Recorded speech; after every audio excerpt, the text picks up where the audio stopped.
Welcome everyone. Thanks for tuning in. I'm sure you have lots going on in your life right now, so I appreciate you all being here. I put together a solid presentation. Let's get started.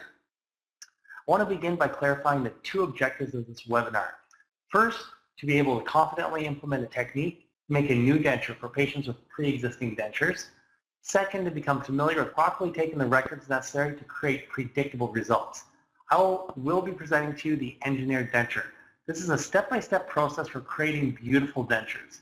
Now, the goal of this webinar is to make dentures a predictable and a profitable part of your practice. Please keep in mind this is specific to patients who have an existing denture that are looking for a new denture. So, the reason I created the engineered denture was to simplify what I considered to be a very complicated process. Through this journey, I've realized that dentures are the gateway procedure to doing both removable implant and aesthetic dentistry. Yes, you heard me right. I get that all the time. Dentures are the foundation for removable implant and cosmetic dentistry. More to come on that later. Right now, I really want to talk about why it took me almost a decade after graduating dental school to make my first denture. Now, I avoided making dentures because I had three common misconceptions. My first misconception was that they weren't profitable. There was no way I could incorporate dentures in my practice. But how come? Well, because of misconception number two. My second misconception was that they were highly technical. There were way too many steps, most of which I didn't fully understand. And as dentists, when we were doing something we don't fully understand, we end up creating the third misconception I had about dentures. That dentures are unpredictable. I had no idea if the denture would end up being good. I didn't really feel in control of the final product. So basically, because dentures were unpredictable, they were not a service that I felt confident in providing. So, how come after dental school I didn't sit down and learn how to do dentures? You know, when I finished dental school, I took the time to learn how to do crowns, learn how to do root canals, anterior aesthetics, but why not dentures? To be honest, they weren't really that exciting. I found nothing about dentures really that appealing. Back when I finished dental school, implants were just catching on and the cosmetic revolution was in full force. If you were a cool dentist, you were doing like veneers and crowns and bridges, restoring implants, everything but dentures. And from what I understood, when you make someone a denture, you're married to that denture patient for the rest of your career. Imagine continually doing denture adjustments forever. So, you know, when I put it all together, like the unpredictability, the chaos, dentures, what I felt being highly technical and low profit, basically made dentures unappealing to me. I mean, I graduated back in 1999, and when I finished school, I went to every course possible. I took courses on anterior aesthetics, composites on posterior teeth, dental implants, but actually, never once do I even remember seeing a course on dentures. There were courses on root canals and extractions. They even got more attention than dentures. So, you know, in my opinion, whether it was outright or subliminal, the message I was getting from the dental community was basically saying to avoid dentures. So back then, nobody talked about them, nobody was teaching them. They really got pushed off my list of things that I wanted to learn. In my opinion, they really didn't fit into what being a cool dentist was all about back then. So, in my practice, you know, it came to a point when people came in with dentures, I pretty much thought, to me, it became almost a waste of time. It got to the point where I wouldn't even see them. I began to refer everything out. Hey, you need new dentures? Referral to a prosthodontist. Need a reline? Referral to a prosthodontist. Losing your teeth? Referral to the prosthodontist. I sent so many patients out the door, I hate even thinking about it back then. So you can imagine my shock when I decided to finally incorporate fixed implant prosthetics. By fixed implant prosthetics, I mean hybrids, the all-on-4 concept, whatever you really want to call them. You know, what shocked me, and this is really funny, I still laugh at myself, was realizing that when we take out people's teeth, there's going to be a time period that they have to wait before we can make them a fixed prostheses. And in that time, they're going to need teeth. And what I mean by that is they're going to need a denture. This was a huge event for me. I mean, I was just starting to do one of the coolest procedures in dentistry, I should say, fixed implant prosthetics, and then I found out in order to do them, the least attractive procedure in my dental world, dentures, became so important for me to be able to do. And yeah, anyways, it was quite ironic. Basically what happened was, as soon as I found out, the first thought that crossed my mind is, who in the world is going to make them the denture? So back then I practiced solo, and I did a lot of advertising in the city I'm in, Halifax. And my advertising really pushed that my patients could have everything done under one roof. So basically, I'd bring in anesthesiologists if they needed dental sedation. When it was time to have the implants placed, the oral surgeon would actually come to my office and place the implants at my office. So at that point, how could I refer them out for dentures? I had to do the dentures myself. And just to be clear, this isn't something I wanted to do. It wasn't something I was planning on doing, and actually not something I actually had any interest in doing. I even tried to bring a denturist in to make them. And to be honest, in retrospect, thankfully, I was unsuccessful. I found myself in a position where I was forced to do dentures, so I said, okay, if I have to do them, let's figure out how to do them. Not sure, many of you know this, some of you online do know me here tonight, but before dental school, I had a math and an engineering background. So after learning a few different ways of making dentures, I consolidated them into one process. And what I did was I isolated every variable in the process, which means identifying anything that can go wrong or that can affect the finished product. I then created a step-by-step process that addresses or speaks to every variable. So in essence, by speaking to every variable, basically if nothing goes wrong, by default, everything went right.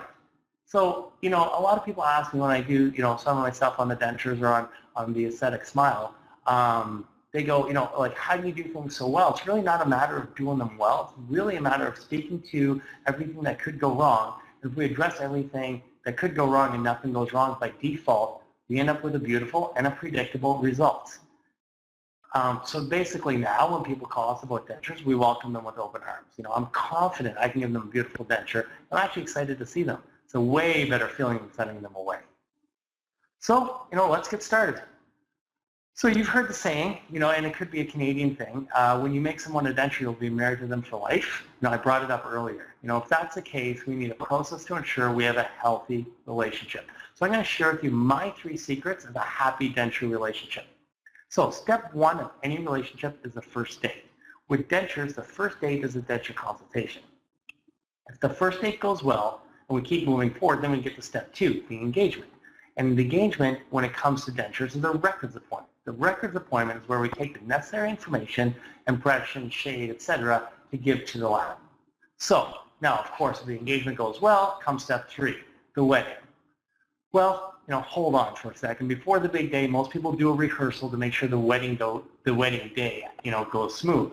And we do this as well. So the wedding really has 2 parts. I divide into the wedding rehearsal, which is when the patient sees the wax try-in. This is what the lab gives us back after receiving the records. They give us back the denture with the teeth set in wax so we can see what it looks like in the patient's mouth. And then, of course, there's the actual wedding. This is where the patient gets the new denture.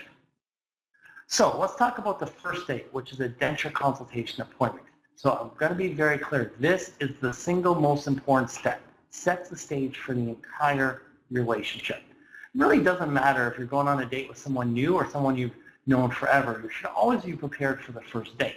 What's important on a first date? Generally being on time, looking the part, and being in a good mood. Well, let's not make this much different for our patients.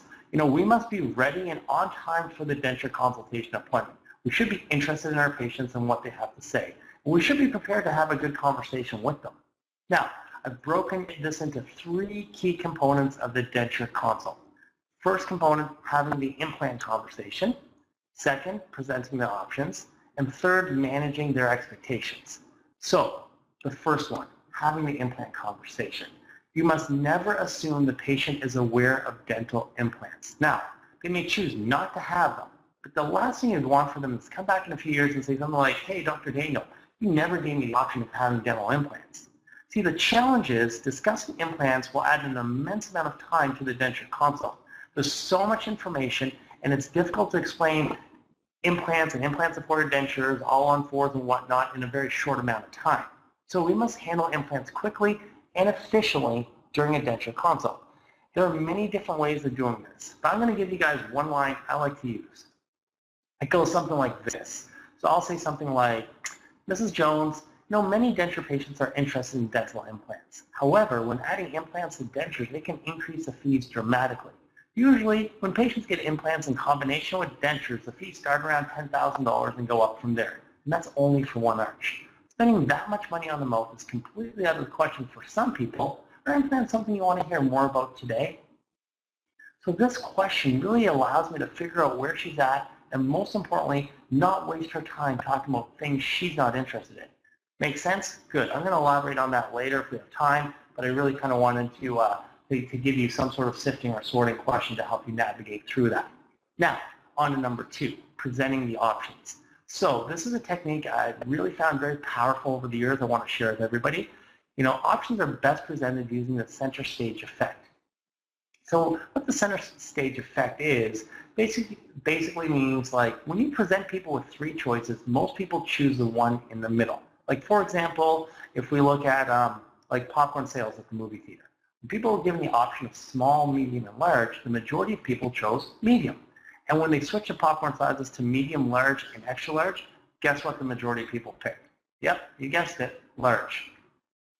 So basically, when I present options, I like to give three options and put the option that is most ideal in the middle. Like one example could be dentures, so dentures can be made by denturists, by dentists, and by specialists. So this could be used to present all three options and fees, and dentists can position themselves in the middle as their fees are usually in the middle. This is really good for covering the patient's options to ensure informed consent when talking about dentures. But remember, this applies to so much more than dentures. We use this all the time. I think you're going to find this to be very useful in presenting different types of dental treatment to your patients.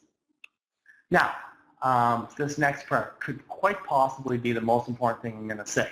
Manage your patient's expectations. You see, when I discuss dentures, this is where most dentists get in trouble, which is exactly where I don't want you to end up. It's a result of the patient having unrealistic and often, to be honest, unattainable expectations. We must make sure we get ahead of this at the denture consult before we start making the denture. Once you start making it, it's a little bit late to kind of, manage your expectations. So really, when you manage expectations, there's three areas we got to address. So first, how the dentures look. So this is our big one. This is the one we can really shine with. See, most times when people come in to have a new denture, the denture's old, teeth are worn and discolored. This would be like the massive improvement we can make in their lives. So, let's get excited about that. The engineered denture is a step-by-step process to ensure a beautiful new denture every single time. Then we talk about fit, and I always say this to the patients: the first denture the patient ever had will be the most retentive. Or I say it to both patients, but I actually tell them the first denture you've ever had is usually going to be the most retentive. And then how I explain that is, I basically say over time dentures don't change. I actually take a denture and I have an example denture. I hold it in my hand and I say, you see this plastic part of the denture that hugs the gums? Sorry guys. This denture really doesn't change over time. It stays the same. It's actually the gums and bones that recede which make the denture loose. And the more the gums and bone recede over time, the more the arch lands and the less retention there will be. Just human physiology. So in this area, when it comes to the fit of the denture, we definitely want to underpromise and overdeliver. See, if they come in with a denture that fits really good, I assure them the new one will fit at least as good as what they have. And if the denture is loose, I assure them that the new one will fit as good as possible for their situation.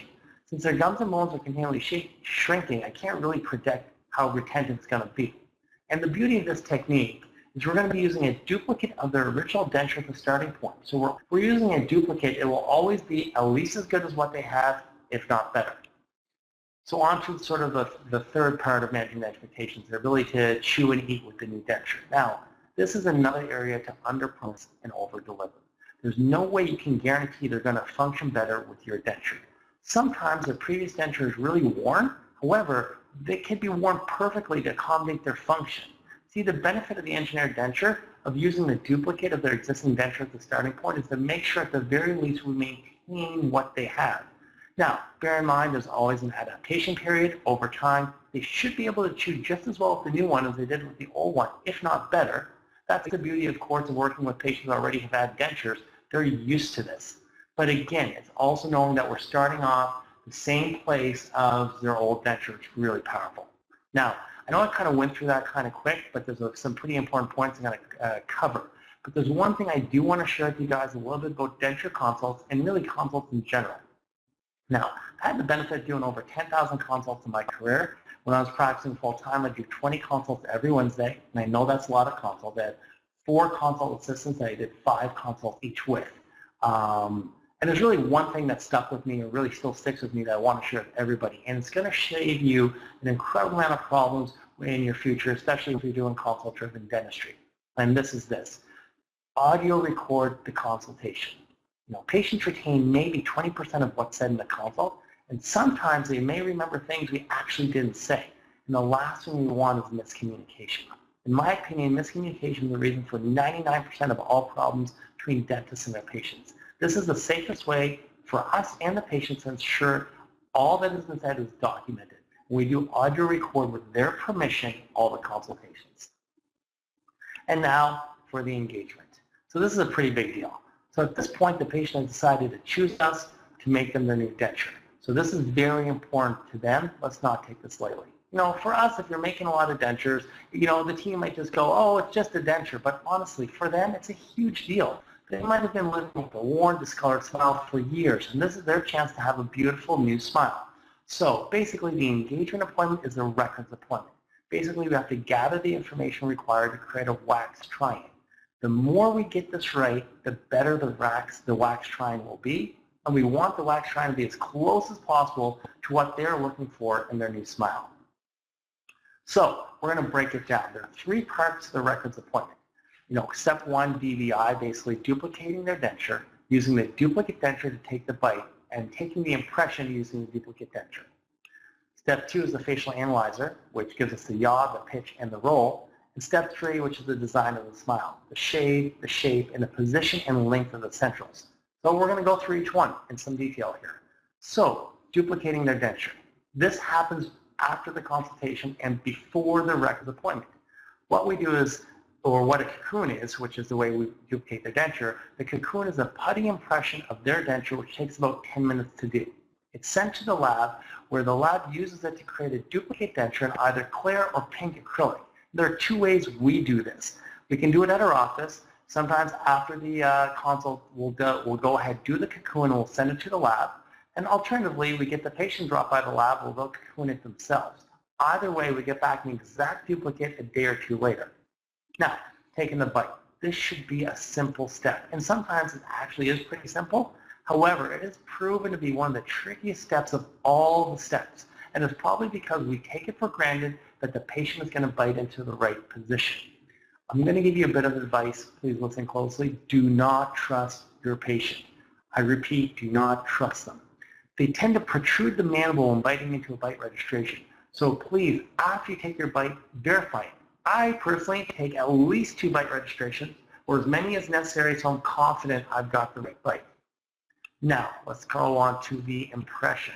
Now, this is where your bite registration comes in handy. It plays a pretty critical role here. So when it goes to doing the impression, I do them actually sitting up with the patient's bum back in a chair, their head looking forward with a slight tilt down like they're eating a meal. I do multiple dry runs with the patient, repeating the instructions of what I'm going to do and placing the duplicate into their mouth as if I'm taking an impression. Now the key to success here. I actually place a bite reg on their opposing arch, so when they close, they're closing into the right position. This is so important because it's going to orient your impression properly and have it as close as possible to their original denture. So when I'm ready to do the impression, I drill some small venting holes in the palate. I dry the duplicate denture, I place adhesive on it, and I use a super light viscosity PVS to take the impression.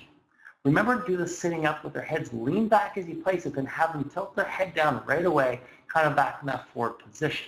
I quickly mold the impression around the phenol attachments and have them close lightly and all the way into the bite registration. Now, I don't put a lot of PVS in the duplicate, but there's got to be enough to ensure there's no burn through. Now, make sure to coach the patient during the step. It really helps a lot. You know, usually my goal is to only do this once, but occasionally I do have to take a second impression. Now, when it's done, remove it, trim the excess, and it's ready to be used to take the facial analyzer. Remember, even if the duplicate denture shifts a bit here, you're okay. The engineered denture technique will take this into account. As long as the impression is good, you can go on. Now, for step 2. Yes, you heard the music, the dreaded facial analyzer, the bane of most dentists' existence. Now, it goes by many different names, FacePro, facial analyzer, and a whole bunch of other names, but they all produce the same basic reaction. I share this with dentists. They're like, please, don't make me do this. So I'm going to do my best to explain the concept of why we do this, but please don't give up if it doesn't make sense right away. It's kind of like math. It's really muddy until it's clear, but once it's clear, it's crystal clear. So I'm going to put up this photo. So when I'm learning, when I was learning how to, how to look at the yaw, the pitch, and the roll, it's pictures like this that confuse me for years. So I'm not going to use photos like this. No, I really want to simplify this. I'm going to start off with the easiest one, in my opinion, the roll. This is also called canting. As you can see in this picture, it's obvious when it's off.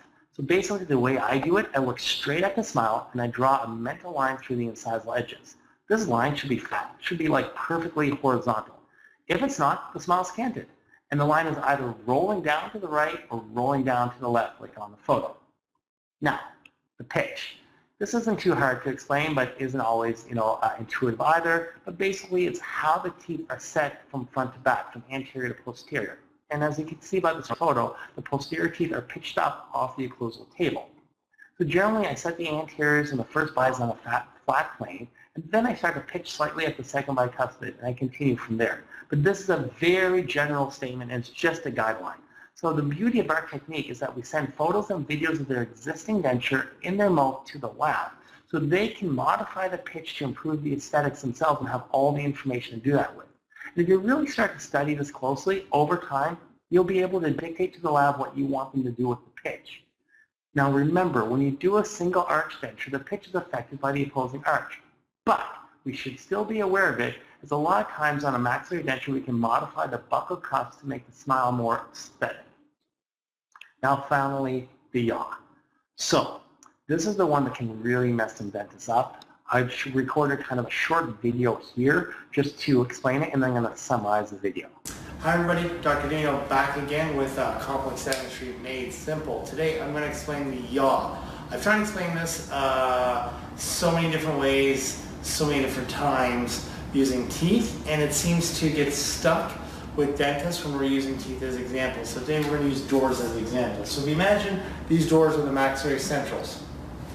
When you look at the yaw, what you want to talk about is the frontal facial surface of the two maxillary centrals. So the frontal facial reflective surface. So when you look at me and I'm looking straight at you, my two front teeth should be looking straight at you.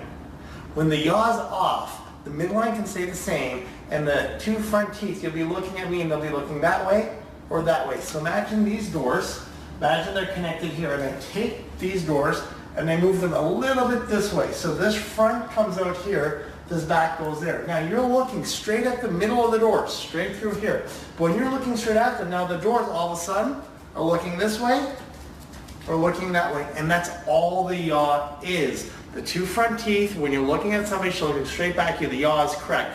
If the yaw is off, you're looking at them and the two front teeth are looking this way or this way. Hope that helps. So I had about 5 different ways of trying to explain the yaw, but I feel that one's probably one of the most effective ways. I've used it for a while, and most people sort of respond really well to it. Again, the tricky part is, and this is what throws everybody off, even though the midline is correct, the yaw can still be off. Be careful not to be fooled. Just to summarize it, when you're looking directly at the smiling patient and they're looking directly back at you and their centrals are veering off to the right or left, then the yaw is off. And one of those things, once you start to notice this, it'll be very, very, very clear. Now, those are my definitions of yaw, pitch, and roll, just to simplify them for tonight's purposes. But if you want me to elaborate, just ask me later. I'd be happy to. Now, on to taking the facial analyzer. So there's like a million things I want to say, way too many to squeeze into tonight, but I want to hit the highlights for you. So when I do this, I do it standing up. I take this the duplicate denture after having taken the impression. I face the patient. Basically, I stand right in front of them. I use floss to find the facial midline, and I take a mental note how far it is from the maxillary dental midline. Now you line up the rod with the facial midline, not the dental midline. Again, do a few dry runs so the patient knows what you're doing. Don't surprise them. Walk them through this, at least 2 or 3 times. Of course, you need a level on there. And I really taught my assistant what to look for during this. So she stands behind me. She actually helps me assess. I do coach a patient, especially on their head position. It must be straight and not leaning to the side or back. That will really mess some things up. So they always try to tilt their head to the left or to the right, forward, back, and really kind of got to watch them a few times. So again, it's going to take a few tries. Sometimes it takes me 2 or 3 tries during the appointment. It's a tough one to get right every time, but it's probably the single most important record you should master. Now, I take photos as soon as I'm done, and then I do the yaw separately after I take the photos. And I do actually stand on a stool and use a long straight straw to record the yaw, and I look straight down, which helps me really kind of see the yaw properly. Now, I do recommend practicing this on your team, taking them over and over again until you're confident in taking this record. Now for the third part of the records appointment, the design of the teeth. The design represents the shade of the teeth, the size and position of the teeth, and the shape of the teeth. These are all integral in creating a beautiful smile. Now, we're going to start off with the first part of the design, the shade. This is the easiest part, but it's also the most important. So remember, when it comes to aesthetics, the most important thing is the shade. So let's get this right the first time. So first thing I do is ask the patient about their current denture. And I usually say, hey, now are your teeth the right color, too white, or not white enough? Now, most patients usually want the same color as the old denture, or they want it a little bit whiter. Now, the beautiful part of the engineered denture is that they have their own denture. So I actually get them to take it out and hold it in their hand. I sit right beside them, or looking at their denture, and then I take a shade tab that matches their teeth and one about one shade lighter. And they usually pick the one that matches, or they pick one whiter. And really, do I need to do more than that? It's actually really that simple. Once in a blue moon, 2 shades lighter, but that's rare. Now, the second part of the design of the teeth is determining the length and the position of the centrals. So, okay guys, I worked very hard on simplifying this. I've done this many times, so I want to keep this as simple as possible. Please pay close attention here, and we'll see how this goes. So, remember, the lab only needs 2 pieces of information: the length of the central and where the cervical position is going to be. So first, we're going to evaluate their smile using their original denture, as that's what they're used to seeing. But we have to use a duplicate for the exact length and position, as that's what we're going to send to the lab. So in order to do this, give the patient a hand mirror and ask 2 questions. First, are your front teeth too long, too short, or about the right length? Now remember, they're wearing their original denture, right? And they've been staring at it for a long time, so it's not a surprise for them. They usually have an answer for you right away. And most times, the front teeth are too short because they're too worn. And the second, when you smile, do you show too much in your gums, too little, or about the right amount? Now, most times they don't think about that, but it's not hard for them to answer. Now, I usually make notes of what they want, and I usually talk to them, and we have a conversation, and we both agree what will look nice in their mouth. Now, I take that information, and this is only a guideline. The final measurements have to be on the duplicate denture. So, before doing this with a duplicate denture, use liquid paper to white out the centrals. The white represents the tooth, and the pink represents the gums. So I measure the whited out central, and I record its length. Now, the reason I repeat this with a duplicate denture in is because a duplicate denture can drop a bit, or even a lot, depending on what happens after we take the impression. So sometimes there's a lot of PVS in there, and the front drops a bit, which is going to change the position of the centrals. So now I ask them the same questions in with the duplicate in their mouth.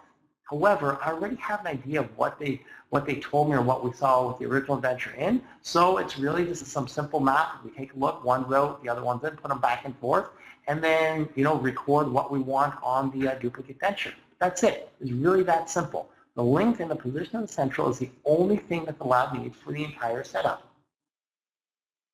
Now, the final part of the design is the shape of the teeth. This will also include the incisal edges of the anterior teeth. I like to simplify this as well. You can get these photos online. Just Google Smile Catalog and find the images and print them off. I have this picture printed out over 2 pages, half the setup's on one page, half on another, and they block out all the names. The names are confusing to me, and that means they're really going to confuse the patients, so I don't want them to see kind of the names that they've been given on these setups. Now, I look at these photos with the patient, I point out 3 things.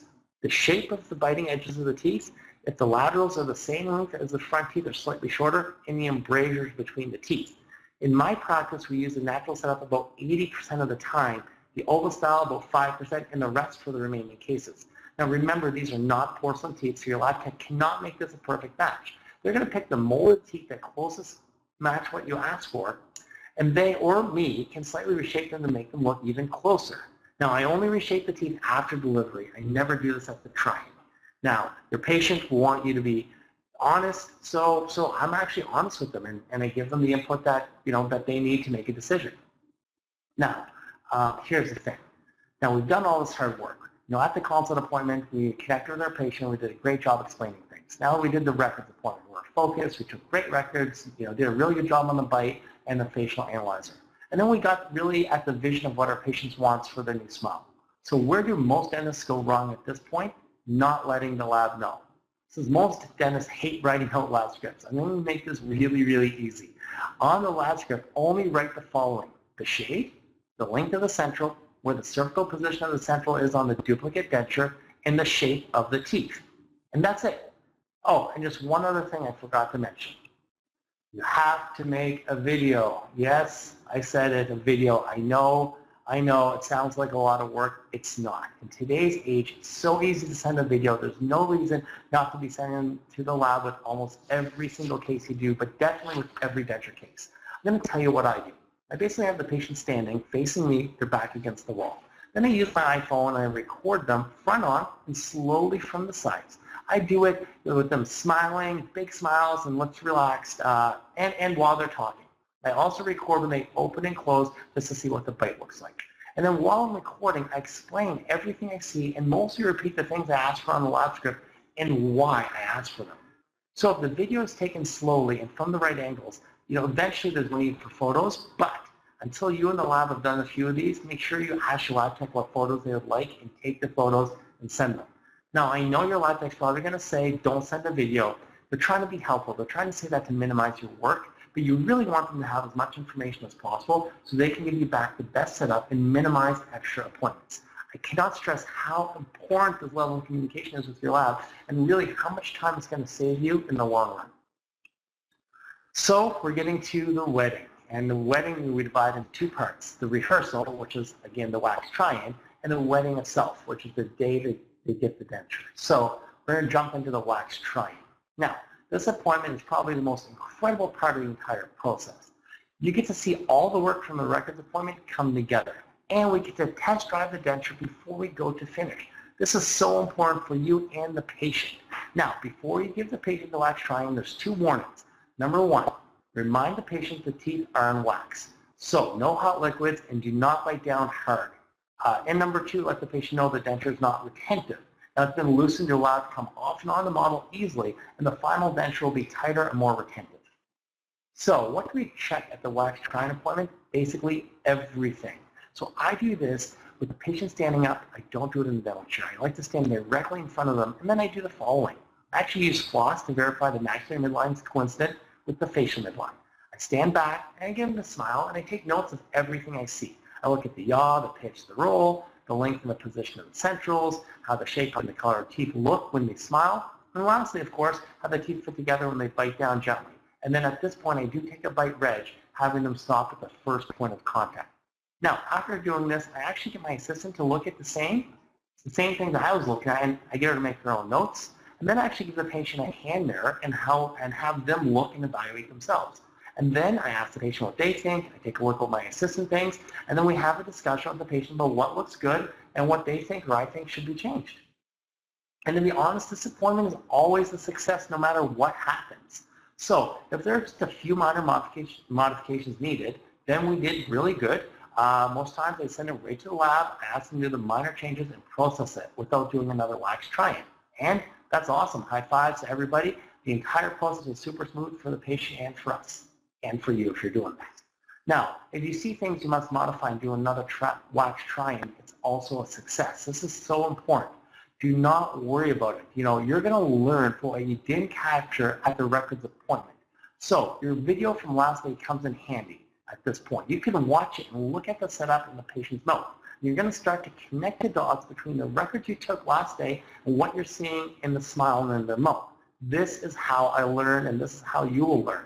Trial and error, and the wonderful thing is this is a very low-risk procedure. The appointment is only 10 minutes long. No needles are given. The patient takes out their denture, puts in the wax try-in, puts in their denture, puts in the wax try-in, puts in their denture, and leaves. They're happy to come back, especially when they know you're not going to settle for just an okay denture.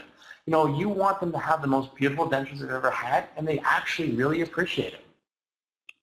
So at that point, just take whatever record over again you need to, take a new video and send it back for a new wax try-in. And to be honest, the first few times you do this, take extra time for this point. Take 20, even take 30 minutes. Don't rush it. This is, again, is where all the learning happens. So when it comes back, repeat this appointment over again until the wax try-in looks awesome and you and the patient are happy. When you get to that stage, have your patient sign the consent form and send it for processing. Now, the actual wedding ceremony, giving the patient the new denture. So before we go on, I'm going to stop here. I know that sounds scary. I was absolutely terrified of the notion of being married to a patient for life and having them haunt me forever. But honestly, it's really not bad at all. I've been making dentures for almost a decade, and I've had so little problems. Remember, the patient knows what to expect. This is not a first denture. And we already explained to them what to expect for the fit and their ability to chew. All that's left are how they look, and our goal is to make them overjoyed with their beautiful new smile. So at this day, we give them the new denture, do some minor bite adjustments, and go over use and care of the denture. It's a smooth appointment. It takes about 10 minutes of my time, and it's a super positive appointment we all enjoy. But my assistant will take photos this day because a lot of patients don't need to come back. As for follow-ups, I actually don't book any other appointments. I let them know to come back for whatever they need, and I'll be happy to take care of them. So now, excuse me, we're going to do a review of all the steps involved from the first time we meet the patient until we give them their new denture. So the first date, which is the denture consult, the implant conversation. Make sure, of course, to always ask the sorting or sifting question to rule implants out or in right away. The fee presentation. Use a center stage effect. Have your optimal option in the middle. Managing expectations. You must speak to the look, the fit, and their ability to chew. Remember, under promise, over deliver. Now the engagement, which is obviously taking the records, duplicating their denture, getting the bite right, taking a good impression, taking the facial analyzer, getting the yaw, the pitch, and the roll correct, and the wedding, which is broken into 2 parts, the rehearsal, doing the wax try-in, verifying every aspect, and not be afraid to modify and get a new setup back, and of course the big day, which is the denture delivery. This is where you do minor bite adjustments and review the use and care of the denture. Now, I said this repeatedly. The engineered denture is the foundation for so much more. So, check this out. I'm not sure if you guys recognize this movie or not. It's called The Karate Kid. It was made in 1984, and it's considered a timeless classic. The concept is very similar to what I'm talking about on this webinar. So, this is it. Danielson, the student, was practicing many techniques, but couldn't connect the dots of how these would later on be useful in other areas. He was actually learning how to paint fences and wax cars, but couldn't understand how that translated into his karate training. So, like much of what we have discussed tonight on the engineered denture, these steps will prove invaluable as you move into other areas of dentistry. So if you pursue aesthetic dentistry, like porcelain veneers and crowns in the front teeth, much of the record taking is exactly the same. If you want to create more advanced dentures, such as custom dentures, the steps are almost identical to the engineered denture. And what custom dentures are, they're dentures that improve a patient's facial aesthetics, often like reversing the hands of time. Basically, dentures that help them look younger. And we do that by opening up the vertical and increasing tissue support. And lastly, of course, the engineered denture helps when entering into the world of implant-supported dentures. It allows you to fabricate the dentures quickly and predictably, making it easier for you to incorporate implant-supported dentures into your practice. Now, most of the dentists I've talked to have avoided doing them due to the challenges that arise from trying to make dentures using the traditional method. Now, if I could go back and do it all over again, honestly, I would have learned how to do dentures first. However, I can't get back, or I can't go back when I finish dental school and do it over again. Because when I finished dental school, what I did, I ran right into aesthetic dentistry. Just started doing crowns and veneers on the front teeth. 6 months after I graduated, to be honest. Now, learning the steps to making a predictably beautiful smile came for me at a very high price. Had I done something like master the engineered denture first, the path would have been really much smoother for me. But I persevered, and I did get a lot of success. And there's two major reasons I had a lot of success in those areas. One, I was super motivated to do cosmetic dentistry. It was something I was attracted to really from the very beginning, even in dental school. So it was something I kind of saw myself doing. I really wanted to go down that path. Secondly, I actually had a mentor who supported me, and this to me was really, really important in my success. Having my own Mr. Miyagi, someone who actually did it for years, someone to help me over the initial learning curve, really made all the difference for me. He gave me the confidence to start doing cases, and he actually helped me avoid making the same mistakes he had made. And this was really integral in me getting to where I am today. It was integral to me, like, formulating this engineered design I always talk about in dentistry, and creating, originally the engineered smile that I did many years ago, and more recently, the engineered denture I'm sharing with you guys this evening. So, what's next? We're going to discuss the 3 most common misconceptions about dentures to ensure I tackle them. Now, the first misconception is that they aren't profitable. So let's just go through this really quick. Most dentists charge roughly about $1,500 for a denture, plus or minus, but usually it's around there. Now, after the consult, how much chair time does it take to do the denture when you're doing these consistently? Well, the records appointment usually takes about 40 minutes. The wax try-in take about 10 minutes, and the denture delivery also takes about 10 minutes. Now, the appointments could be scheduled for longer, but I'm really just counting our time, like the doctor time. So the amount of time it's going to take us in the operatory. So the total doctor chair time is about an hour, and for a single arch denture, you're going to produce about $1,500 per hour. So yes, they can be quite profitable. Now, please bear in mind this is for a single arch. Now, if you're doing upper and lower at the same time, it does not take twice as long. You can add maybe another 30 minutes to the chair time, but you double your production. So 90 minutes, about $3,000 an hour. And this really doesn't even include when you begin to incorporate like implant-supported dentures or you start offering custom dentures, both of which increase your production by thousands, but don't really add much to the chair time. So yes, dentures can be and are very, very profitable. Now, the second misconception is that they're highly technical. Well, that was true, but no longer. Like the purpose of the engineered denture is to reduce the number of steps and to clarify the process so it is no longer highly technical. And as an added feature we often ignore, dentures don't require needles to be given. So if you're looking from a patient management perspective, the hardest thing we have to do in this whole technique is take the impression, and the rest is up to us. And really our mental ability to learn the details of each step and do each step really well. Now the last misconception is that dentures are unpredictable. And I'm happy to say that's no longer the case. With the engineered denture, it gives us a step-by-step process to create a predictable result. So now that we have this process, are there patients out there that want new dentures? Please have a look at this. So this is a screenshot from YouTube. The title of this video is, How Do I Make My Dentures Fit Better? And it has over 30,000 views on YouTube. Now, I've done a lot of YouTube videos for patients. I think I have over 150 to 200 educational videos just for patients alone, not the one for dentists, just for patients. And I was actually surprised when I saw how popular this one. It's probably one of my most popular ones ever, and I have some pretty cool ones on almost every other topic in dentistry. And I guess what I'm trying to say is this. Patients are out there, and they're looking for someone to take care of their denture needs. So this is going to conclude the engineered denture presentation.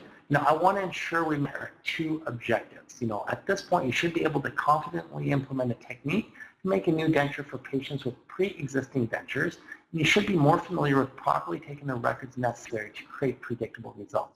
Now, I realize in the short time that we had, it's not possible for me to explain every detail of every step. Because of that, I filmed individual videos on how to do each step with great detail in each video, done live on a patient. They're called the Engineered Denture Do-It-Yourself video series. Now, also, I can appreciate that everybody learns a little bit differently. So some people enjoy online learning like this evening, and others prefer a hands-on approach. So I'm going to share with you 3 different options for learning more about the engineered denture. First, I do have a 3-week, 5-part live webinar series on the engineered denture. I think the next one starts up in about 2 weeks. And for those of you who enjoyed today and enjoy the webinar experience, this is really ideal. So the webinar series includes full access to the Engineered Denture Do-It-Yourself video series, and they work kind of in conjunction with each other. The video series works in conjunction with the webinar series. You get full access to them, and you can watch them as many times as you want. Now, the live webinar series allows me to get into way more detail, as each webinar is focused on a single step or even half of a step sometimes. And we discuss the finer points with tons of question and answers after each webinar. And if you're interested, you can just email Bria directly to sign up for it. Now, many of us are hands-on learners. I get that. That's kind of how I like to learn. And for those of you who want the hands-on experience, I do the engineered denture boot camps. And these are super cool. We basically just bring together a group of dentists all around the same level of experience with dentures. We do every step together. We actually work on live patients. We make them a new denture during the 1.5-day course. It's a ton of fun. It's all hands-on learning, and you actually will leave with the confidence you need to start making dentures the next day. And this is by application only. Again, you can email Bria directly to apply, and she'll correspond with you on your application. And finally, for those of you that want more of a one-on-one experience, there's the Engineered Denture One-on-One Intensive. This can happen at my office or at your office, depending on the situation. And it's a custom 1 to 2 day workshop made specifically to meet your needs. Again, fully hands-on, tons of fun. You'll be able to make dentures the very next day. And again, application only, and you can email Bria directly to apply, and she'll get a hold of you and get the details figured out. Now, if you want more information on these fees, etc., just visit the site on the bottom of the slide, emcdental.ca. It has much more detailed information on the different learning options. So before I get to the questions, two more quick things. I've got a couple bonus gifts for everybody. First, the Engineer Denture Google group. This is such a cool thing. It's a place where we share challenges, we share successes, and all of our questions with each other in a safe, supportive, and a non-judgmental environment. I moderate the group, but it's really about you and supporting each other as you travel down the path to success when it comes to dentures. If you're interested, please email Bria to join. She's going to start a new group based on tonight's webinar attendees. And the other bonus gift, each of you have been gifted a free one-year subscription to two of my most popular video series. First is Complex Dentistry Made Simple. This is where I break down the different areas of clinical dentistry so that the ordinary practitioner can do extraordinary dentistry. And of course, Cracking the Code to Accelerate Practice Growth. This is where I go in depth on all the ways we can grow our practices, be more profitable, and create more freedom in our lives and in the lives of those that we love. These are really the short to medium length videos of the most common clinical and practice growth challenges we all face. So at this point, I'm open to questions. I did kind of buzz through that last little bit. There's a lot of content I wanted to get through, but right now we can get some questions, and I'll tackle as many as I can in the time we have left. But if you do have questions we don't get to, feel free to contact me directly for anything, anything that's left outstanding.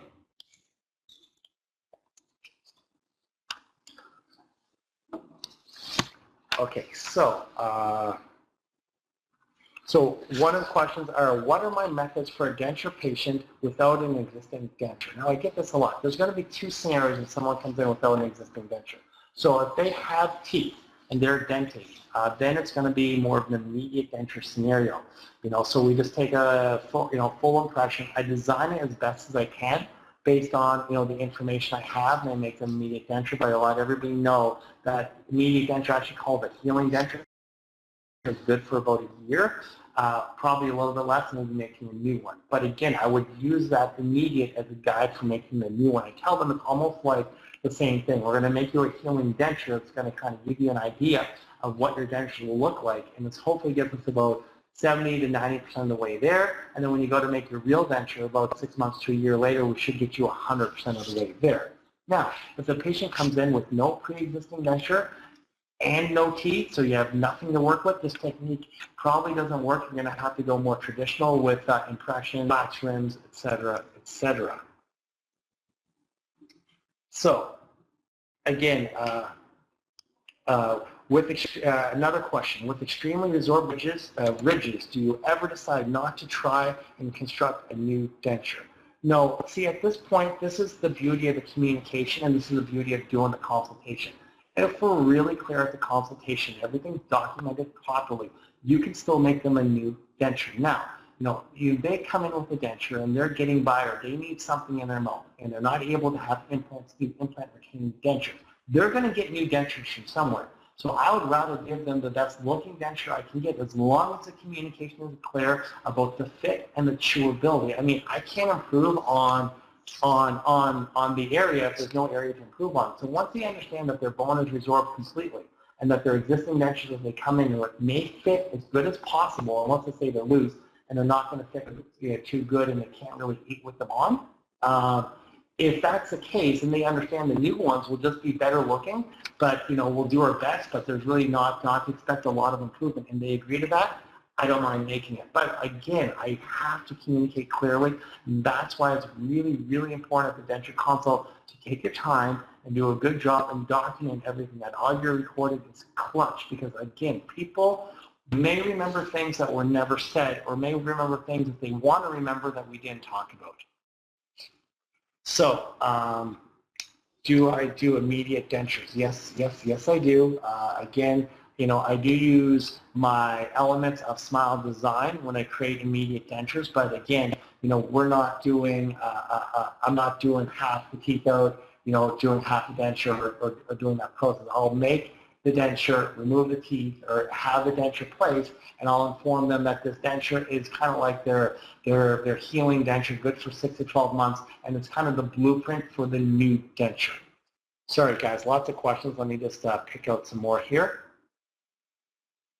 Do I have samples of videos I sent to the lab? Yes, I do. If you want to see one some point, we'll set one up, and I can I can show you, and I can record one for you, or just send me an email and I can discuss that more one-on-one. Who is setting my teeth, me or the technician? How long does the try-in take to do? So definitely not me. For me, my eye is in communication with my lab, and the lab I use is excellent, and my technician is first class. So we've been making dentures for years now, so he knows exactly what I want. We communicate really clearly. One of the beauties of using a lab with a lot of experience in dentures is that after the first few, and we get in a groove, really we kind of both understand what we want.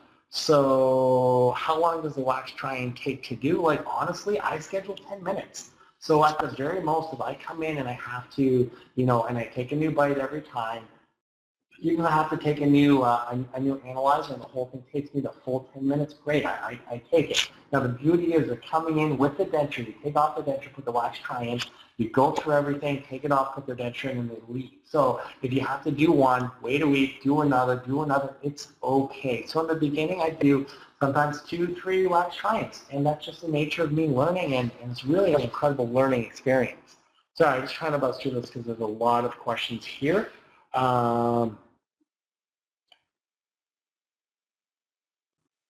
So can I elaborate on yaw and midline shift? So this is a tough one to try to handle over like audio, but I'm going to do my best. So if you imagine the midline, so the midline is the midline. When you make a denture, you want to fabricate the denture to the dental midline to be coincident with the facial midline. Now the best way I use is just a long piece of floss.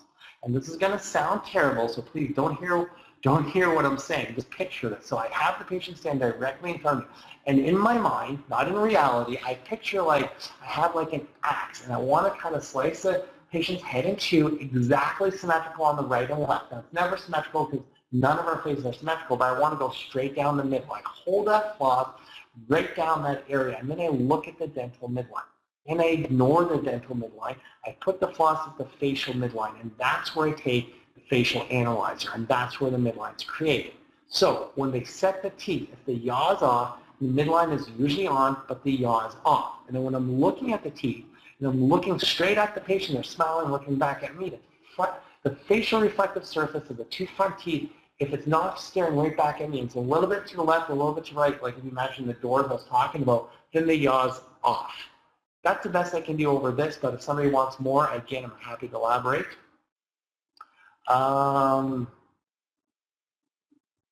How do I reestablish a proper vertical dimension when they arrive with worn dentures? Great question. Now, that's a whole other conversation. That's going to get more into custom dentures when I open up the vertical. There's lots of different ways of opening up the vertical, but once you get into that element, you're getting into some more advanced techniques, much more advanced than I'm prepared to go into detail tonight, but definitely, I do that quite a bit. The mainstay of my practice now is doing more of the custom dentures, and my associates will do more of the regular dentures. However, this whole technique we learned tonight is a perfect starting point. All you would do after you open up the vertical, you can put the bite right in with the open vertical, but then you really have to be careful when you're setting the position of the centrals. And again, that's more of an advanced question I'm happy to tackle. Okay, hang on, I'm just going to read another question here. So if implant added retention is out of the question, do I recommend the use of denture adhesive as a conservative and economical retention aid? So I'm assuming if implant aided retention is out of the question and the dentures themselves are not retentive, yes, the patient can do what they think is best. If they feel they can use a denture adhesive and it helps them, then yeah, they go for it. I mean, all we're going to do, you guys, the whole point of this is we're going to take their existing denture, we'll duplicate it, and to ensure that we have a very, very form-fitting custom tray. And we're going to take the best impression we can do. So we're going to make these dentures fit as best as we can possibly make them fit. They're not going to fit any better than what you're going to make them using this technique.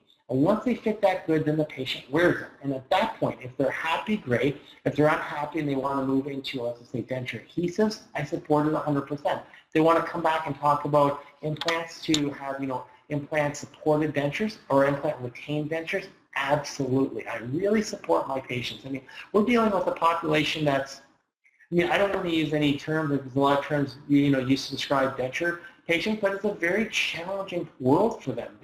Most people financially can't afford implants. They've lost a lot of bone because where I'm from, even in this part of Canada, some of my patients had their teeth extracted when they're 16 or 18 years old. Some of the female patients went to the dentist when they were 18 or 19, and the dentist said, do you want to have a nice smile? And they said, yes. Next thing you know, they wake up with all their teeth out in dentures. This was gifts from their fathers-in-laws. It was very common back then.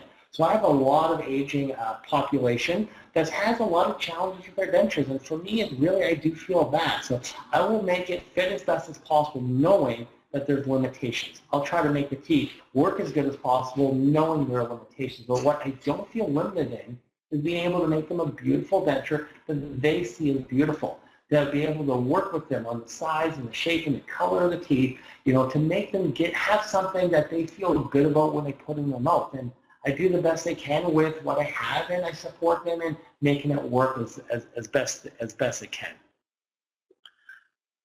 Hang on. So, ever use soft line? So here's a question. Ever use soft line mandibular denture or remedial soft line before taking impression?